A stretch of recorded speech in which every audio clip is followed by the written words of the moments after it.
दिल को छू लेने वाली कहानी।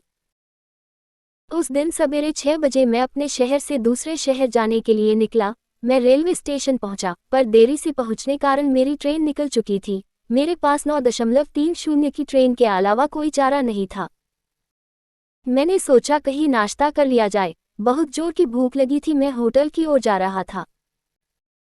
अचानक रास्ते में मेरी नज़र फुटपाथ पर बैठे दो बच्चों पर पड़ी। दोनों लगभग 10-12 साल के रहे होंगे। बच्चों की हालत बहुत खराब हो चुकी थी।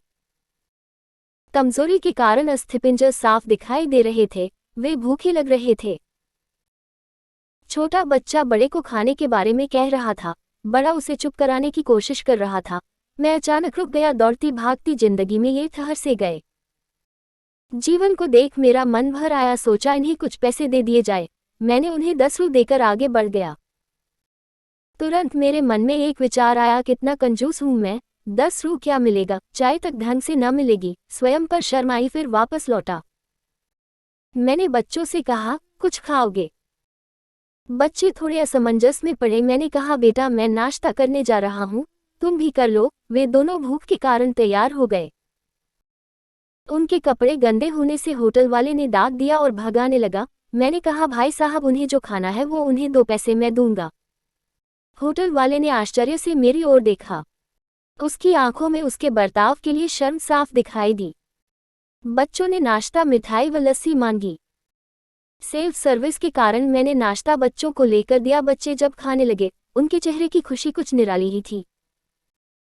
मैंने बच्चों को कहा, बेटा अब जो मैंने तुम्हें पैसे दिए हैं उसमें 1 रू का शैम्पू लेकर हैंडपंप के पास नहा लेना, और फिर दोपहर शाम का खाना पास के मंदिर में चलने वाले लंगर में खा लेना। और मैं नाश्ते के पैसे देकर फिर अपनी दौड़ती दिनचर्या की ओर बढ़ निकला। वहां आसपास के लोग बड़े सम्मान के साथ देख रहे थे। होटल वाले के शब्द आदर में परिवर्तित हो चुके थे। मैं स्टेशन की ओर निकला। थोड़ा मन भारी लग रहा था। मन थोड़ा उनके बारे में सोचकर दुखी हो रहा था। रास्ते में मंदिर आया। मैंने मंदिर की ओर देखा और कहा, हे भगवान, आप कहाँ हो? इन बच्चों की ये हालत, ये भूख, आप कैसे चुप बैठ सकते हैं? दूसरे ही क्षण मेरे मन में विचार आया, पुत्र अभी तक जो उन्हें नाश्ता दे रहा था वो कौन था? क्या तुम्हें लगता है तुमने वह सब अपनी सोच से किया? मैं स्तब्ध हो गया। मेरे सारे प्रश्न समाप्त हो गए। ऐसा लगा जैसे मैंने ईश्वर से बात की हो। मुझे समझ आ चुका था, हम निमित्त मात्र है उसके कार्यकलाप के, वो महान है। भगवान हमें किसी की मदद करने तभी भेजता है जब वह हमें उस काम के लायक समझता है। किसी मदद को मना करना वैसा ही है जैसे भगवान के काम को मना करना। अतः आपको कोई भूखा या लाचार मिले या आपसे कुछ खाने के लिए मांगे तो आप अपनी सामर्थ्य अनुसार मदद जरूर करें, क्योंकि स्वयं भगवान ने आपको इस काम के लिए चुना है।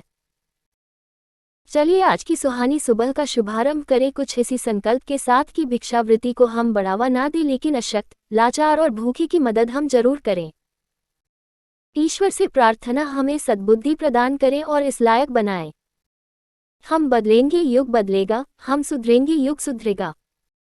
पहले अपना आप सुधारे। आओ यारो, मिलजुल कर हम मानवता का रूप निखारें।